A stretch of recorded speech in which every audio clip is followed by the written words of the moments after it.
welcome everyone. I'm Artie Merritt, the go-to-market specialist for Bedrock here on the West Coast. I appreciate everyone coming out. I'm here with my teammate Sean. Thanks everyone for coming. We have a great lineup of demos tonight, of folks that are building on Bedrock. And I just want to give a quick overview on Bedrock, and we're going to show a demo and then get into the startup demos. So how many folks are familiar with Bedrock? Hopefully a lot of folks. All right, cool. So you say the same things each time just as reminders. There's a couple key things to keep in mind about Bedrock. First is the model choice. There's more than 200 models available on Bedrock, and some of those are serverless, so that's when you're paying per token, and it's the common models you think of, or the popular models you think of from Anthropic, Cohere, DeepSeek, we have Quinn models, and then we have a whole slew of models that are available in the marketplace, and those are small language models or purpose-built models, depending on your use case and all. Oh, we're on the wrong slide. We'll come back to that. Actually, if anyone's interested, on Friday we're hosting a Agent Core session. I was going to share this at the end, but we'll keep that up.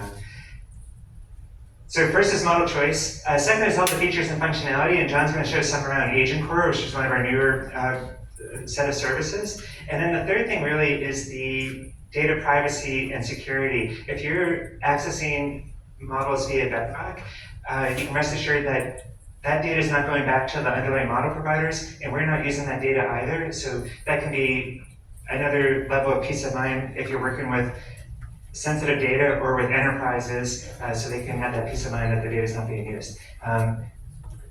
But while this is up here, anyone that's interested in Agent Core and wants to learn more, we've been hosting these Agent Core Academy License to Scale sessions. So it's virtual, it's on Friday for an hour. That's the link if you grab it, and you can learn a little bit more. So hand it over to Sean.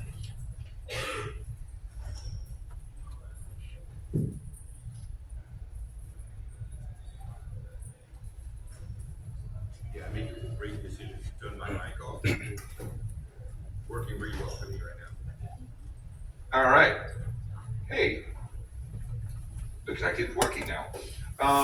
Okay, so I want to show you a very quick demonstration there. I know that we're all building out generative AI, most of us anyway. Just show of hands here, who's building agentic solutions right now? Or thinking of building agentic solutions? Oh, pretty much everyone. Cool. One of the things that we see a lot in demonstrations is that agents can be synchronous. You ask a question from an agent and then you get a response immediately, which is a lot of what we have been seeing from the early generative AI applications. However, we see a lot of cases where your agents needs to have, well, some agents needs to have some time to come up with a plan, perform the tasks that are described within your plan, and then come back with a solution. And that requires you to manage infrastructure, because you need to have your agent running somewhere, you need to be able to know what's running, to know what's failing when it fails, and it is kind of a nightmare overall. So what I wanted to show you there is a super simple agent that I've built. Fantastic, Mike. I'm going to go old school. Can you guys hear? Wow. Much better, Mike. So what I'm going to show you is a super simple agent that I've built up that actually helps me keep in check with my cost on AWS. I know it's easy when you do everything right, but I do a lot of demos, so I need someone to go check that what I'm doing is actually right. So what I've done is, I have basically a scheduled task, and I'm using Even Reach Scheduler to just tell me, well, every day at 6 a.m. it's just going to go and trigger an agent. But I don't want to wait to have something that's waiting for the agent to execute. So what I'm doing is I'm triggering a super simple Lambda function that just triggers my agent.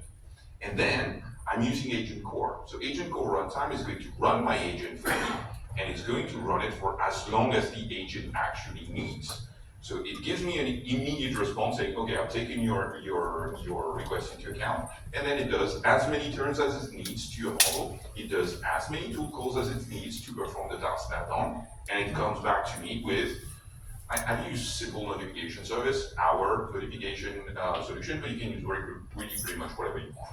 So just to give you an idea, in terms of code, it's really small, but I can show you much bigger there. So the agent itself, I'm using strands. By the way, who's familiar with strands here? Okay, not too many. So strands is an open source framework that has been put together by AWS that you can use to define and deploy your agents. So it is the functional part of our agentic solutions. So here I'm using strands to just say, hey, I'm going to basically define which model I'm going to use, what I'm going to do. So it's checking my AWS cost, and to do that, it has tools. Very simple to set up. And you can see that the code itself is really super simple. I've given it a set of tasks, a set of tools, and then I have an entry point that says, when you receive a request, well, if it doesn't have content, I'm actually giving it a task. But then I immediately perform, hey, your cost analysis has started, and I'll come back to you. And when it's done, it uses my tool to send an email notification with the report that it has set up. So the cool thing about setting this way is, well, in terms of infrastructure deployment, it's really super simple. I have a CloudFormation template that defines pretty much everything I've described there. And I don't know if you've worked with CloudFormation, but 200 lines for a CloudFormation template is super small. I can deploy that. Then when I'm happy with my code, I can just deploy my container, and then I'll be able to see the execution of it. I don't need to run any infrastructure, it's all going to run for me, so everything I've set up in all of that is fully serverless. I don't need to care about how many invocations I do. I don't need to care about how long it takes for the task to execute. All of that is going to be done for me, and I get access to very nice dashboards. So let me show you the dashboards. Alright, they are right here. So here, this is my agent. You can see that I've iterated quite a bit on getting my agents to work the way I want it to work. But I do have the possibility to access directly my logs. So here, if I want to see the latest execution with the logs, everything that happened, all of the open telemetry traces, logs, the spans, everything is available there. I can also have a look at my dashboards. And in my dashboards, I'll see the number of sessions, I'll see my executions, and I'll be able to see my usage as well, my consumption. You can see that my vCPU consumption is actually super low. I just created a new version, so everything is going to go back down to 0 in terms of usage. But you're going to see it executed right there. So you can see all of my executions, the latency it takes, everything else, and it's super easy to set up. And then, now in terms of execution, I'll show you how to execute my agent if I just want to launch one agent. Let's have a look at the last 24 hours. And boom, I've just invoked an agent. It's going to run on the background, it's going to send me an email that I'm done. So very easy to set up, really no infrastructure to do, and you can start running agents in a completely asynchronous way. That's it for the demo. We can move on to the 2-hour startups for tonight. Sure. Yeah, let's get started. So first up, we have the folks from BedrockData.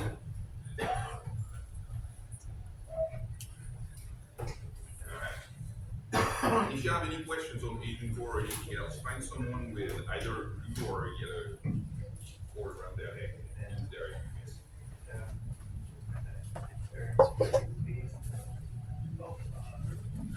I'm gonna have the mic to him. We only don't want to have them both. Sorry about that.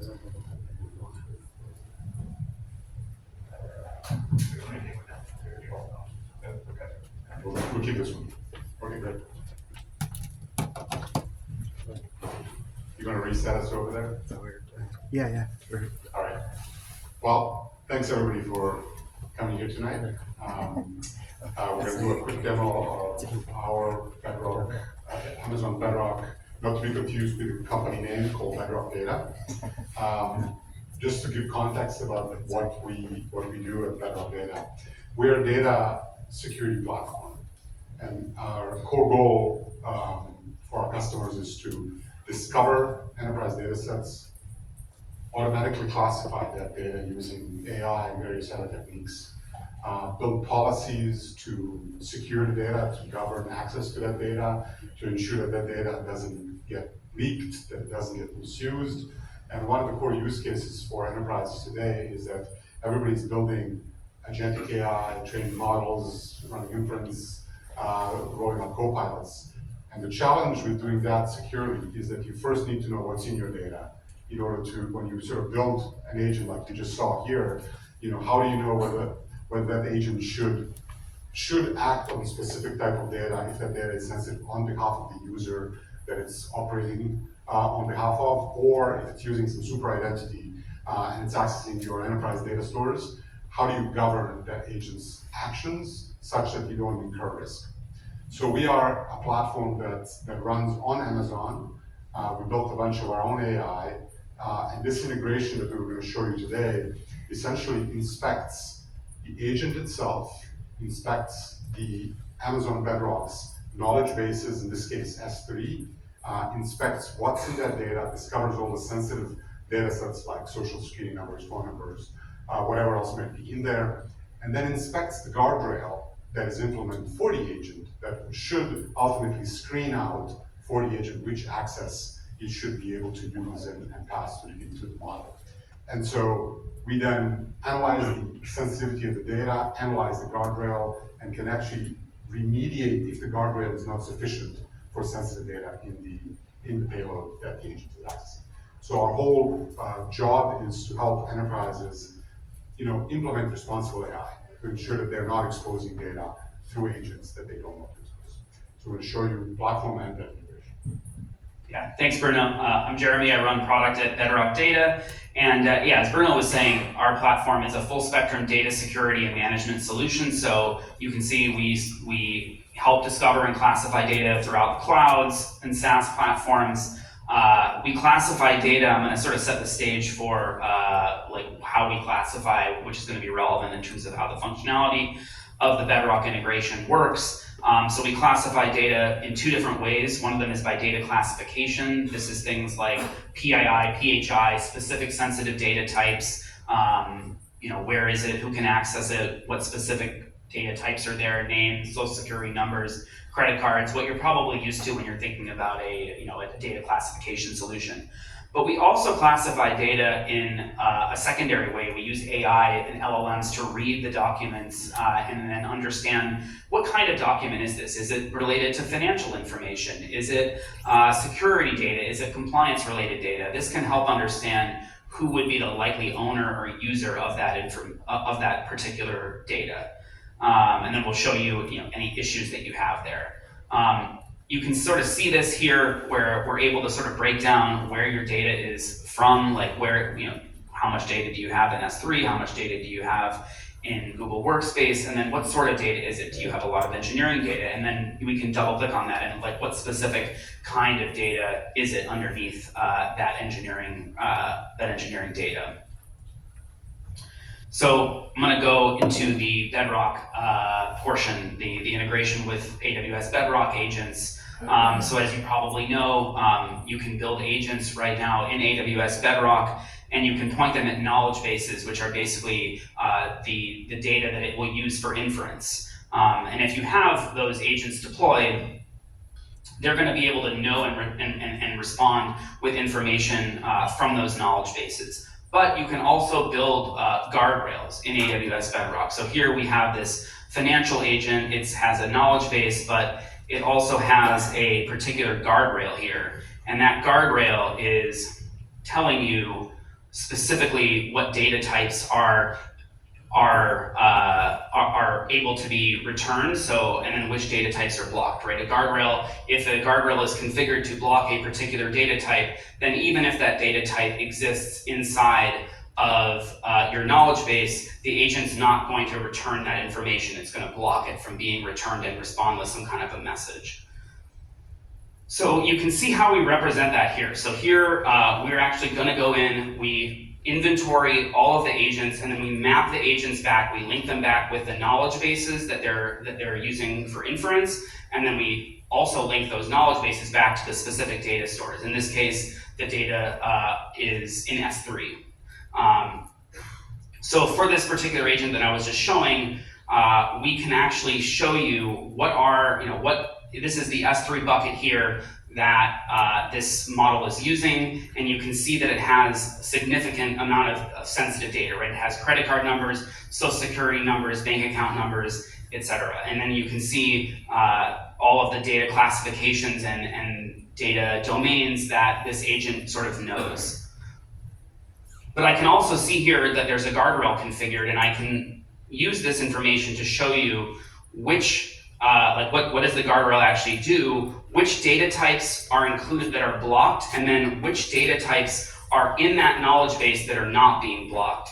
So here you can actually see, right, we're actually mapping out the knowledge bases, the agents, and then we show that there's a guardrail here, and then we're showing here what that guardrail is blocking, right? And then separately, we're also going to show you what's the guardrail not blocking, right? What are the data types and data domains that are expected to be returned by this agent because they are not being filtered out by the guardrail. So this will allow you to ensure that the agents that you build that are being exposed to external customers are not leaking information that you don't want those people to be able to extract from that model. And then you can also create policies that say things like, alert me if there are any, if there are any agents, Bedrock agents that I have deployed that are leaking sensitive types that are not being blocked by the guardrail, right? So here you can see that we've detected that there is sensitive data being leaked by a guardrail, and that we're also generating a remediation here. So if you want to fix this, we are going to automatically generate a new guardrail for you that you can go put into your AWS Bedrock guardrails, and then that will then go and filter out all the sensitive data types that we have determined that you're not currently blocking. And this is just a way of helping you guys operationalize Bedrock, AWS Bedrock agents in a secure way, so that you can adopt AI with confidence and not be concerned that any sensitive data is being leaked where it shouldn't be. Any questions? Any questions for Jeremy or Bruno? Customer stories you want to share? Do I have any customer stories I want to share? Yes, we have some customers that are using this in like a customer service like agents, right? And then they're actually looking for us to essentially filter out any, detect if there's any sensitive data in the training set that is being used. So it's not, if any information that's not public documentation is leaking into the knowledge base. Also, this guardrails, you come up with it, or Guardrails is a Bedrock feature. That's an Amazon Bedrock AWS feature. Bedrock feature. but these guardrails, who writes it? You guys come up with something, customers come up with. So we here are generating the guardrail, right? We're generating a model guardrail that blocks everything, but often customers will also build their own guardrail, right? Typically, I think they're going to start with something there. They give a framework, they learn from. Correct. Any other questions? Any other questions? How do you enforce all policies across different industries? Yes, our platform comes with wide variety of policies out of the box, and our customers also bring policies of their own. So our product has capabilities to actually read English language documents, like if the governance team or legal team creates a policy in English language, you can actually process that and turn it into a policy that we can monitor and operationalize in the platform. I have one more question. Anyone have the last question? Go ahead. Hi, thank you for the demo. I was a C++ programmer for trading platform, so we were doing a lot of data masking, but it was very predetermined based on your access, what data you can see, what data you cannot see. So I'm just wondering, what's the key difference of this compared to the traditional data masking, data policy enforcement? Is it just natural language processing? On top of that, Difference comes from a couple of places. One is that we don't use sort of regular expressions to determine what's sensitive. We use finely tuned AI models to understand the data at a fundamental level, both structured and unstructured. Second is that our policies run at scale. So we don't ourselves mask data. We analyze entitlements, understand who has access to what, and basically show you what the blast radius of your data is. One of the biggest problems in the enterprise that enterprise don't actually know where their sensitive data lives often, but they have provisioned access to a lot of data that might actually be sensitive. So we can both see where the data is, who has access to it, and then reduce that access as necessary. Let's give Jeremy and Bruno a round of applause. Next up, we have Robbie with BlueOcean. Where's Robbie? There you go.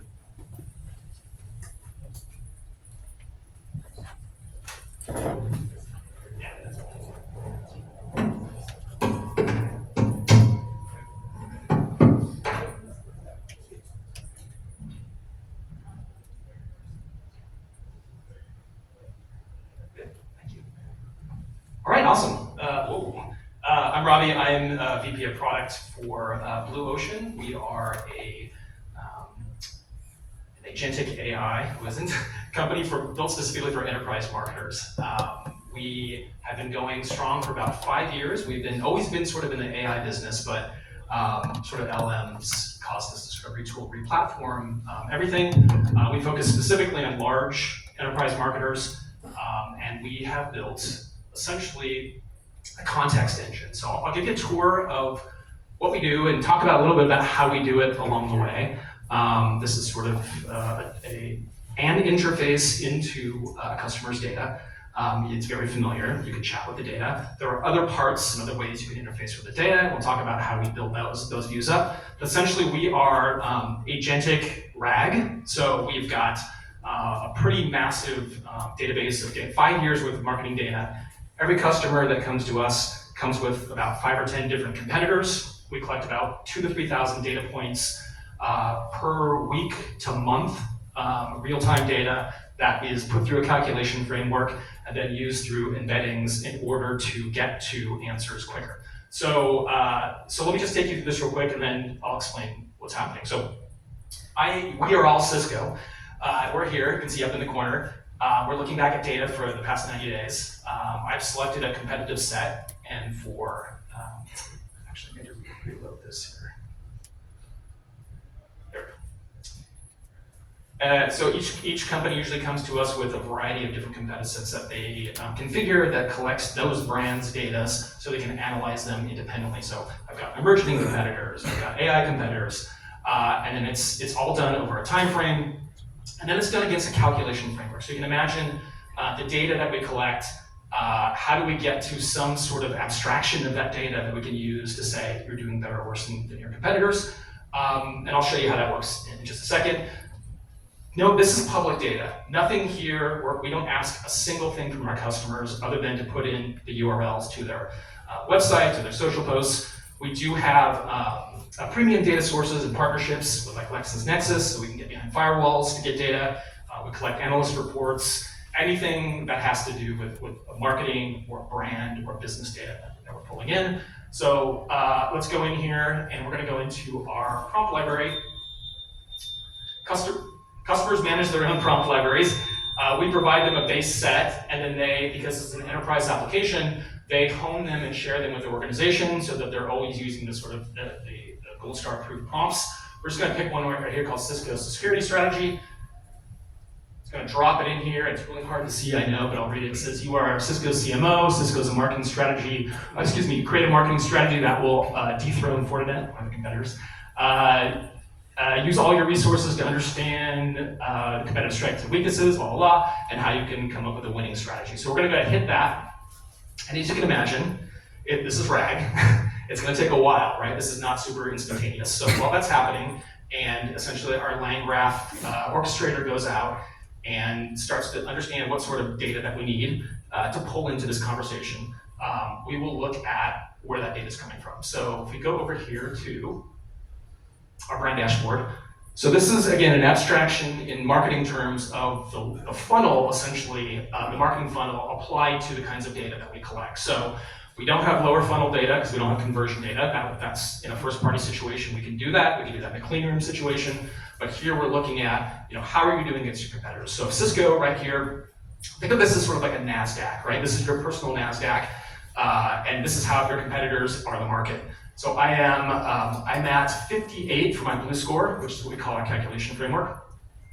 It looks like IBM is at 61 overall, so they're beating us a little bit. But what we really want to focus on is Fortinet, who's sort of dominating us in distinctiveness and consistency. So that's essentially the framework that is fed into to the LLM to start the conversation around, do I need to dig deeper and find the data that actually drives some of the things that are happening here. So you can open the side panel on the side, and you always have access to this context within the product. Wherever you're at, you can open the chat window and just start talking with the data. So let's go back over here. See what's happening. So it's starting to spit out. It's looking at the competitive set, and again, this is using a combination of both our data, the data we collect. It also has web tools and other tools that can go out and sort of collect more real-time data as well. It's pulling this out, and it's starting to make recommendations. Again, it's not instantaneous. We're working on like notification systems for this to create some more like asynchronous interactions. But like any good chef on a cooking show, I've already run this, so I'm going to jump down to one that has actually had the time to bake. And I'm not going to bore you with all the details, but essentially in a matter of, I would say, 5 minutes, we've generated a complete strategy for a customer that probably take anywhere from 3 weeks to 3 months in a large enterprise organization to get to this kind of level of fidelity that is data-backed. So at the very end, a bunch of back and forths, asking about audiences and message testing. We get all the way down to, can you spit out a creative brief for my agency? So we've already tested the messages here. And we're down into a campaign brief. We focused on Cisco XAI launch. And then from here, you can MCP that, so you can send that out to any of the MCP servers that you've connected. You can pull in, obviously, context through MCP. Most of our customers tend to use this to share out. We're not putting sensitive data into our system, which we definitely don't want them to do. But one of the MCP connectors that we've just integrated is with Gamma. Does anybody use Gamma? Gamma's an awesome presentation tool. We just basically took our prompt out of our system that generated, put it into Gamma, and it created an entire customer-ready, agency-ready presentation. Yeah. So in a nutshell, that's kind of what we offer. The brand scorecard is the way into the data for us to really think about the relative nature of how you stack up against your category and against specific competitors. You can drill down into any of these.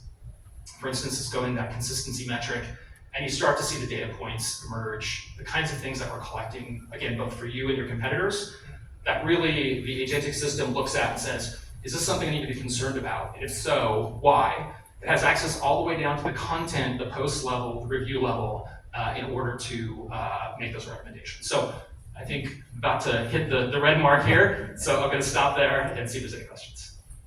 Anyone have any questions for Robbie? Over here. Oh, do you do any SEO, SEM related work in terms of generating data and gaining insights? Say that again, I'm sorry. SEO, SEM, search engine marketing, search engine optimization. We do, although I would say SEO, SEM, they tend to be much more tactical in the kinds of recommendations. You can actually get decent SEO and SEM, but I think the tooling that those marketers use, it's not something we've really focused on. Typically, we're looking at like brand marketers, content marketers, and product marketers are really going to cover focus. Other questions for Robbie? Oh. Hi, thanks for the talk. Does your user query or the prompt get you the same type of data always, or what's the rate of that repeatability? Yeah, no, it's a really good question. That is, there's variance, absolutely. So our validation testing shows that it's just built into the foundational models. There's going to be non-repeatability. We've done this with customers where we've taken 3 or 4 different approaches and different views, and we do it all the time. The variance used tends to be not large strategic differences, but small executional differences in the recommendations. Say a couple words about how you eval the output of the model. Say a couple words about the evals you use. Yeah. I wish I could say a lot more. Our CTO is actually the one who does the model evals. We tend to do the more subject matter just manual tests against with our customer data. Our entire company is made up of marketing strategists, essentially. So the efficacy of the data is actually put against real subject matter expertise. In terms of the actual model outputs, I could get back to you. I don't actually have the details on how that is actually done, but it's a pretty big deal. Some of our larger customers want assurances that the teams aren't asking the same questions, getting 5 different answers. We're built on Bedrock, Sonnet. We are actually actively moving towards exploration of smaller models, locally hosted, bare metal, because we have some contracts where we just can't let the data out, and it has to be put into something very, very safe and secure.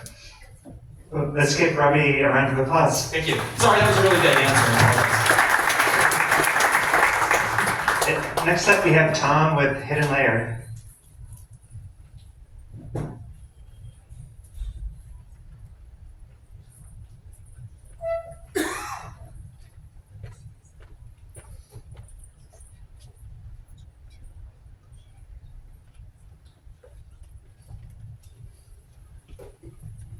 Do you think it's charged?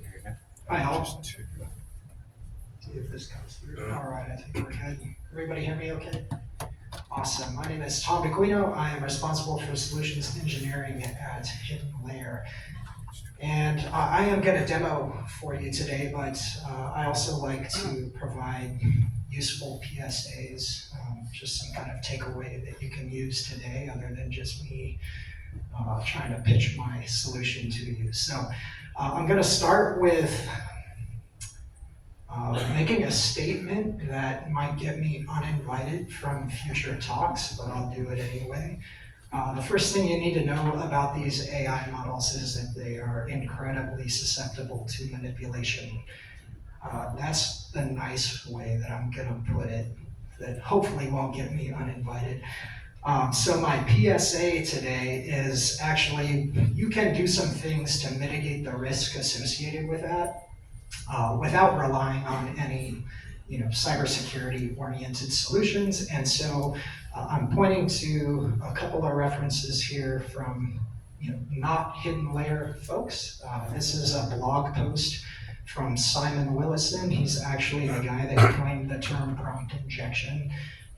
And he's got this concept he introduced called lethal trifecta, which basically talks about the risk associated with these AI models. And if you have all 3 of these components reflected in your agentic solution or application, your risk is basically maximized. So if you kick any one of those legs from this 3-legged stool out, your risk goes down dramatically. So definitely take that one, take a look at that particular blog post. Just Google the lethal trifecta, you'll find that.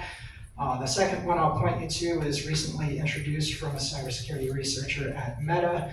It's called the Agent's Rule of 2. So it's largely the same principle, but they managed to articulate it in some slightly different terms that might resonate a little bit more. So definitely give these 2 resources a look. That is my PSA for today. Moving on from that, we'll go ahead and dive into basically what HiddenLayer is providing. We are built on top of AWS, by the way, so we run our SaaS tenant in AWS. We use a lot of capabilities there, but primarily what we're doing is providing capabilities to enable you to secure your applications, agents, whatever in AWS. We do that by basically doing We have 4 primary components in the platform that I'll just highlight here for you. The first thing we do is asset inventory. We hook into AWS, we do some discovery, figure out what's living in Bedrock, SageMaker, the AI-related services. We do some supply chain analysis, looking for threats where we have access to model file artifacts. We also provide runtime protection. Think of these like external guardrails. They're complementary to the Bedrock guardrails. And the last piece is the security testing capability. So we actually do some red teaming evaluations and system prompt evaluations. So I'll come back to the discovery piece. You can drill down into the asset inventory. You'll see various entries here for the model names that were discovered, the provider, AWS, obviously the service is providing that. So a couple of different elements here that are useful. The regions, so you kind of get just in a single glance clear picture of what your entire AI asset resource is. You can do some filtering here. We'll drill down into agents and find a couple of specific agents that are deployed here. The first being this customer support agent. I can hit the relationships for this, and you can actually see what model the agent is dependent on. And so this gives you some visibility in order to understand, okay, how do we evaluate and test this agent from a security testing standpoint? So that's actually where I'm going to go next. So if we drop down into the security testing piece, I'm going to start with the system prompt. And we've got our customer support agent here. I've already run an evaluation of a system prompt, but basically you can come in, you start a new evaluation, and what it'll allow you to do is provide a system prompt, and we will evaluate it, ask some questions about it, and then make some recommendations, specifically a compiled system prompt here. So this is the original. The questions that we asked allowed us to generate this recommended version, which you can then view as a diff, and you'll see that there are a number of things removed and a handful of other things added, and basically the intent behind this is to harden the application by providing a more robust system prompt. So we're basically putting the model in a box and saying, these are the things you're allowed to do, and if you do that effectively with your system prompt, you'll actually reduce your risk footprint quite a bit. So you can see up here, if you hit the little ellipsis, you'll have an ability to run a red team evaluation against both the original system prompt and the compiled system prompt. So we'll jump over and look at that. And I have already executed these, so we don't have to sit and wait. This is the report summary for the original system prompt, and you can see that we've got an attack success rate of about 30%.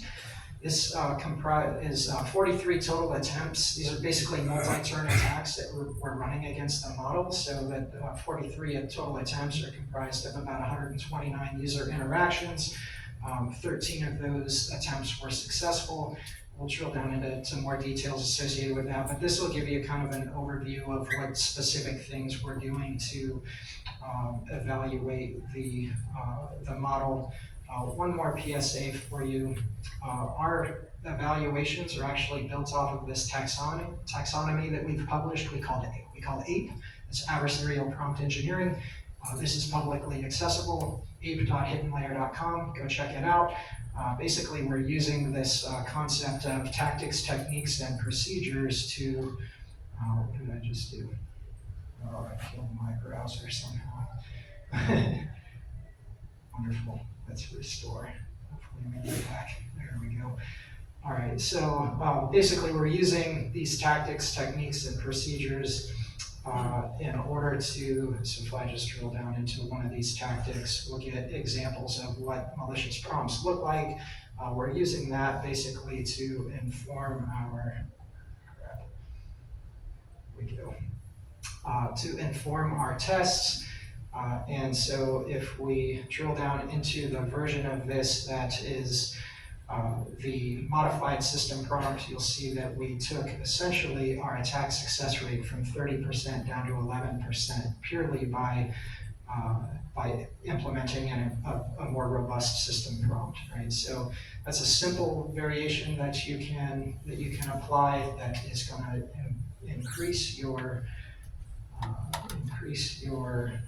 fidelity here. Let's go ahead and drill down into the details, and you'll be able to see some specifics around the types of techniques that we're applying in the attack scenarios and where they succeeded and failed.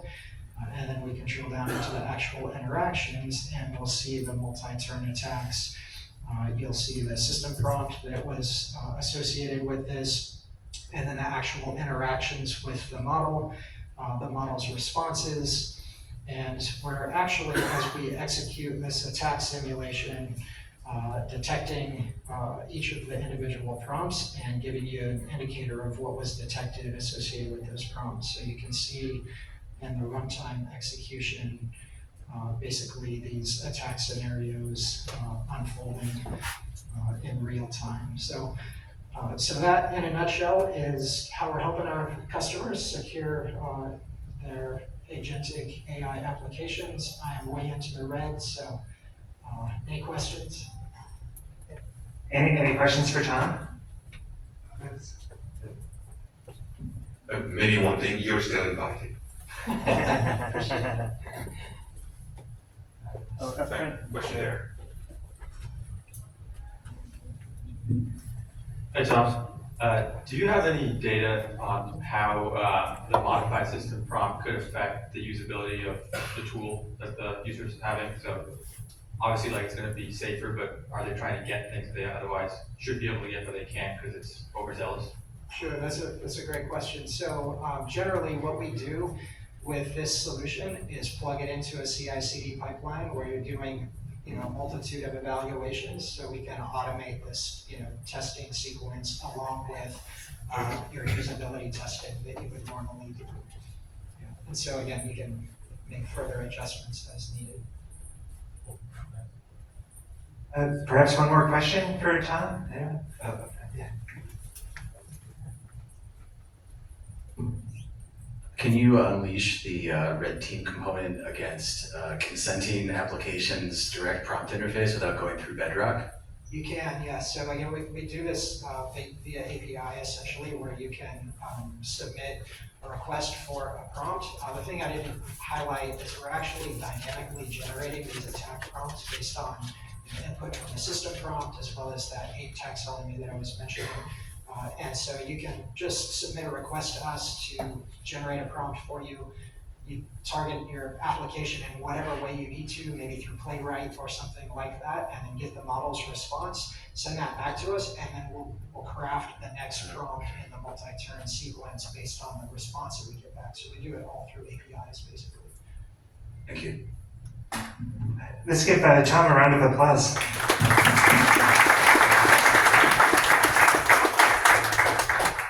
Next up, we have Clement with Reevo.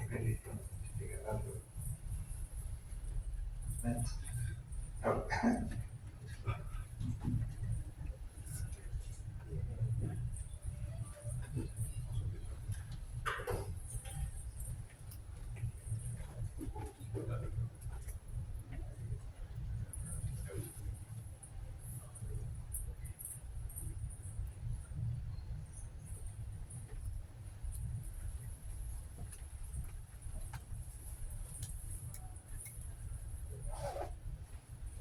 I think it's working now. Hi, my name is Clement. I'm here to represent Reevo. Apologies, I lost my voice yesterday, so I might not be speaking that well today. We're an all-in-one sales platform that's looking to solve a lot of traditional pain points that come from many different point solutions in the revenue technology space. So when you put them all together, it's really difficult insights, kind of skip all those and get to those interesting parts of what we're building on top of Bedrock. There's many different things to show. I'm going to skip to some of the more interesting things like meetings. Those are a very critical part of a sales workflow. Alrighty. So we have a philosophy where a lot of our users are actually trying to look for agentic solutions, but they don't actually really want to get full control over to it just yet. So let's pick an example. So I'll kick it off with this action, draft follow-up email. So that'll open up our, I suppose we call our main agent. There's many different ones inside the platform. And it'll start controlling this user interface. It'll start figuring out what to do. based on things that you configured, provided into our system, for example, templates, preferences of how you like to draft emails, and also the content of this specific meeting. Right? So this is a very simple use case. We have you sprinkled it throughout the application. I'll kind of let it do its thing and pop out the email composer and give it a few more seconds. Should almost be done.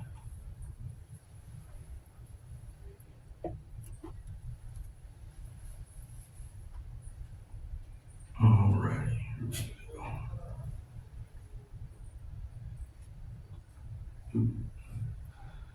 And here it is. So here's the drafted email. It's hooked up. Our main agent understands the entire front-end context, so that's ported through AI SDK5 into our backend agent, so it understands how to control different actions that we've abstracted as tool calls to our front end, and also combined with backend tool calls to accomplish all the things that you're seeing right now. So that's one use case that we have. A couple of the more background use cases that we built up for different folks, and these are slightly different per organization. It's hard to show the details for this unless we open up the code base. Sorry, this is a test account, so I don't have anything. We have small agents that prepare, for example, meeting preparation for folks. They really like the fact that it's proactive. So certain things we discovered as we worked through user testing and interaction with folks in terms of what they would like to actually prompt and engage with in a natural language manner versus a more proactive agent that will offer them up information when they need it. So this is what we use as a template at Reevo for our own sales team. There's different ones for other ones. I won't show those because that's private to them. So there's a couple of examples of the agents we built. Different surface areas are also covered. For example, we have Slack.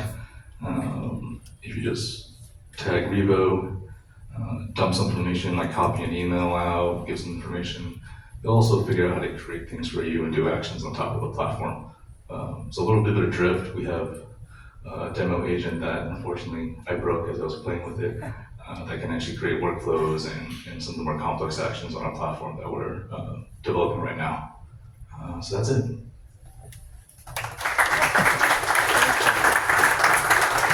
Anyone have any questions for Clement?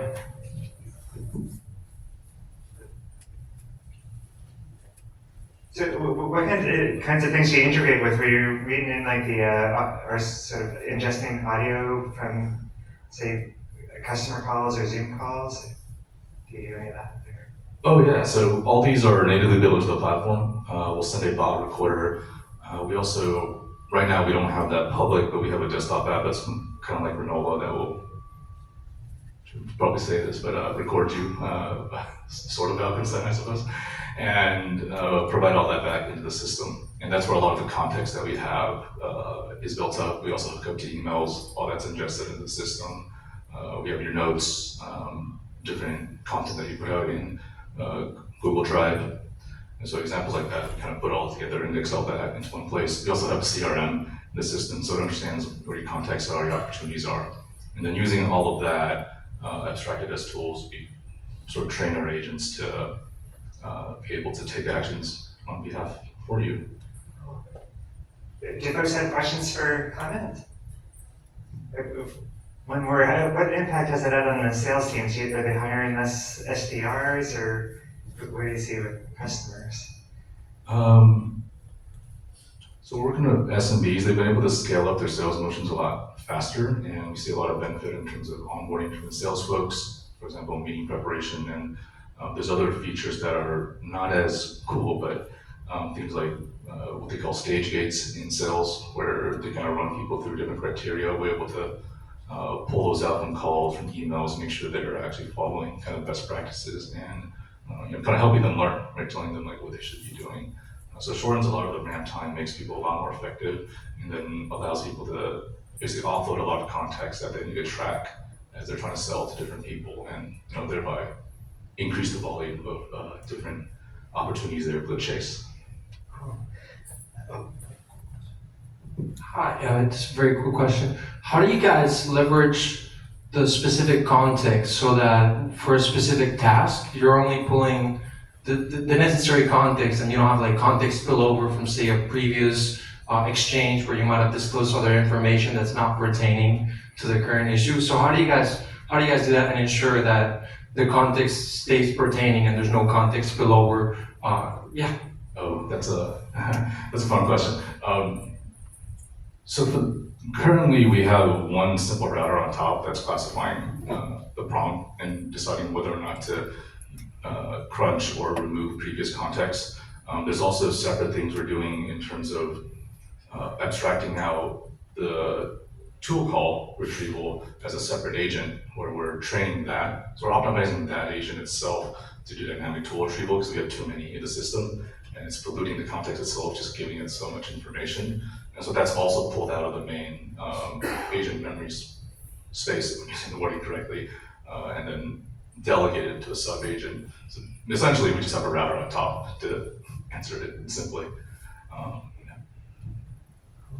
Well, how about we give Clement a round of applause? So, last but not least, we have the folks from Sybill.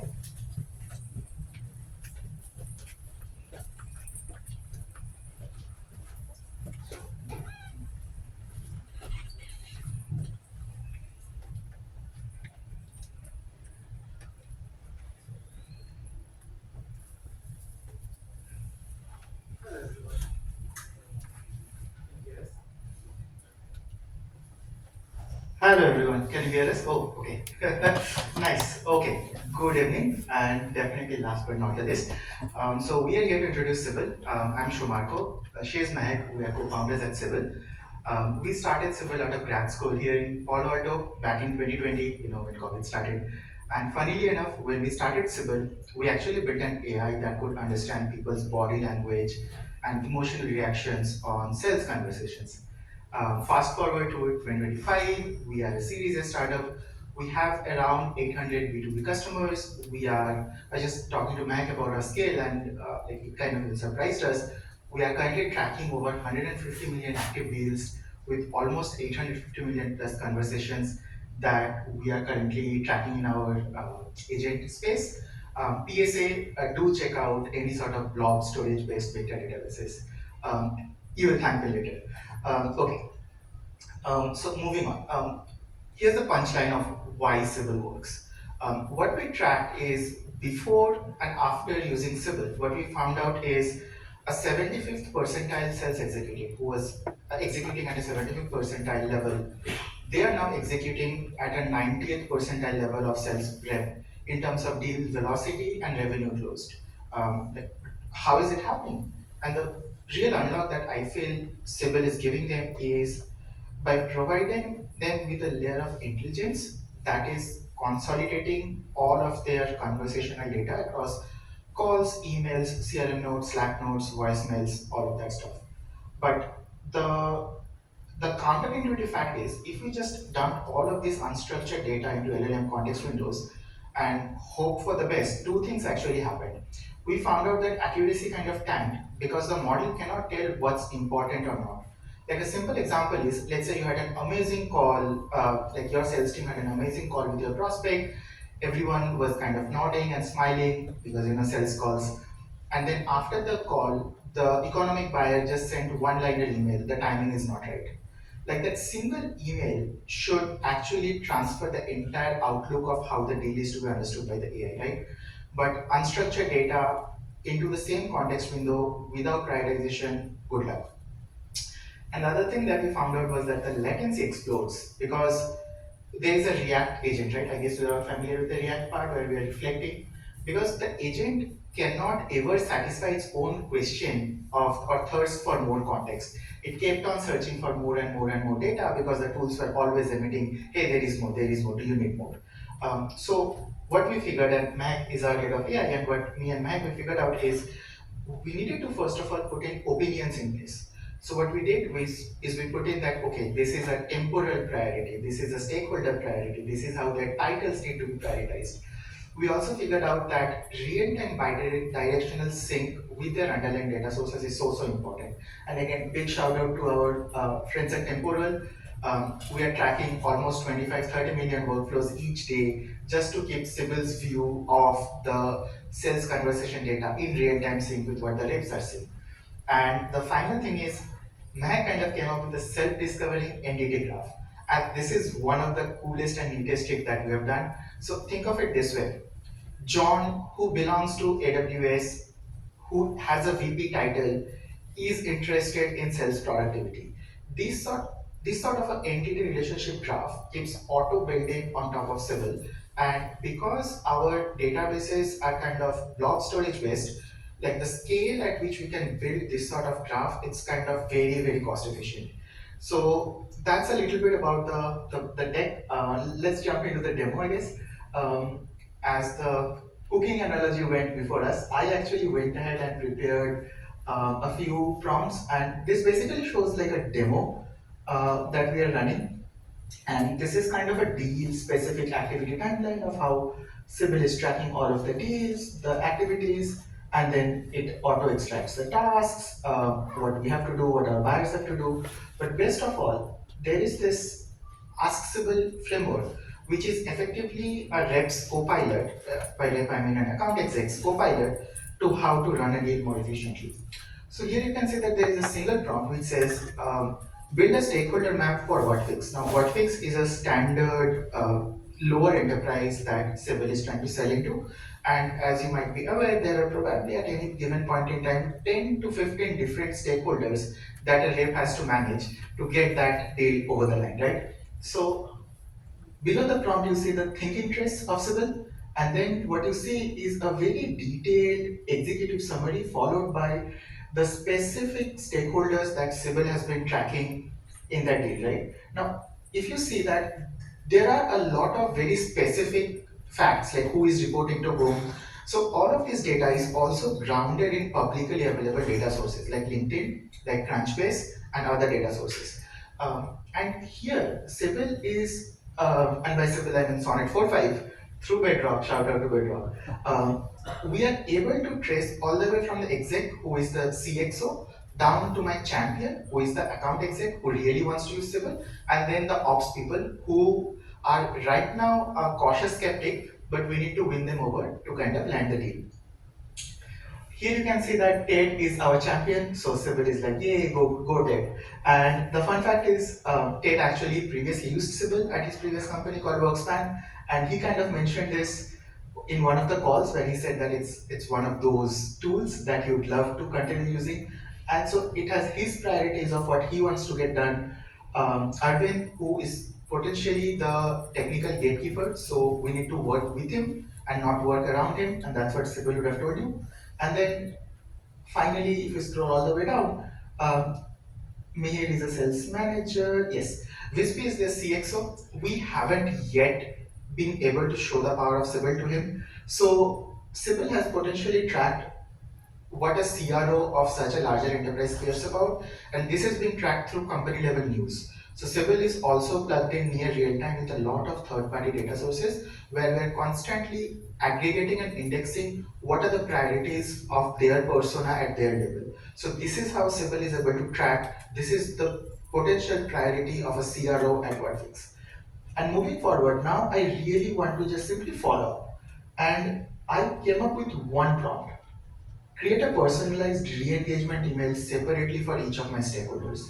With just one prompt, Sybill was able to come up with strategies like, okay, we need to meet with Ted for a lunch. That's great. All the way up to, okay, why do Wispy, who is their CXO, needs to care about Sybill? And if you see here, Sybill has come up with what is the challenge that we perceive their revenue organization to be facing, what is the impact that Sybill can drive, and why are we different, and how are we different. And it has written this email from the tone of my CEO and co-founder. So just with one click, we are able to re-engage the entire persona map. And you know what's even better than this? It's that Sybill is kind of keeping us on track and honest. So we are able to generate a mutual action plan, get this synced over to Google Drive, and as the conversations are happening, Sybill is also tracking how far advanced or how bad we are doing with respect to the specific milestones for a deal. So it can then send weekly reminders, nightly reminders, Slack alerts, so all of that tooling is there. I'm just not showing it right now. But you can figure out, okay, where are we on this deal? And if I showed you the previous deal board, my CEO Ganesh can just simply come here and ask a question that where are we with the Vertex deal, and Sybill will give very precise answers that this is the mutual action plan that your team is following, this is where they're stuck at, and then Ganesh can ask, okay, how can I help? So, okay, I'm very much in the red, so I'm going to stop here. But any questions? Anyone have any questions? How do you scaffold the persona? How do you scaffold the personas, right? Do you have them sort of graphed and sketched out, or is it really a priori decided by the model? Yeah, so for the personas, everything, it is real time decided by the model. What we do have sketched out is people will say, oh, I want to write an email to Kim, or can you tell me Kim's priority? Now you want to know who the heck is Kim, right? So it goes through, okay, Kim is from Whatfix, is from this company, we were in these emails and these conversations with her, she's probably used this before. All of this, what the entity graph already has and stored, and it is able to give that, as soon as the model asks for it, it is able to give that information, and then you have data that is extremely specific to the exact Kim person that you're talking about.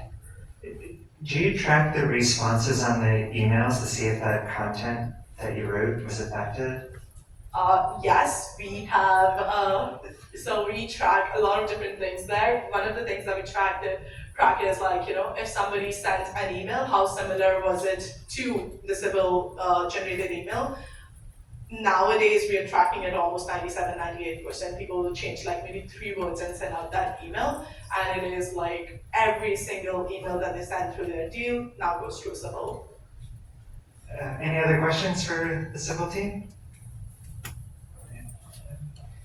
Well, let's give a round of applause.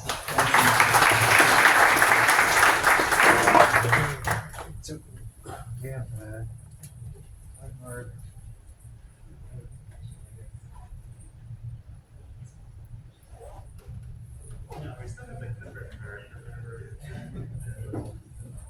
Yeah, if you've lost your clipper card, it should be right here, or it's.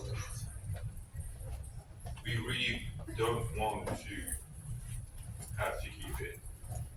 Check your wallet. I mean, we could go around until it's empty. I don't know. Surprise. So first, this one's live. A couple of things. I accidentally showed this at the beginning, but if you are interested, Jean was showing a quick demo of Agent Core, but we'll go a little bit more in depth this coming Friday, 11 a.m. That's the link to sign up.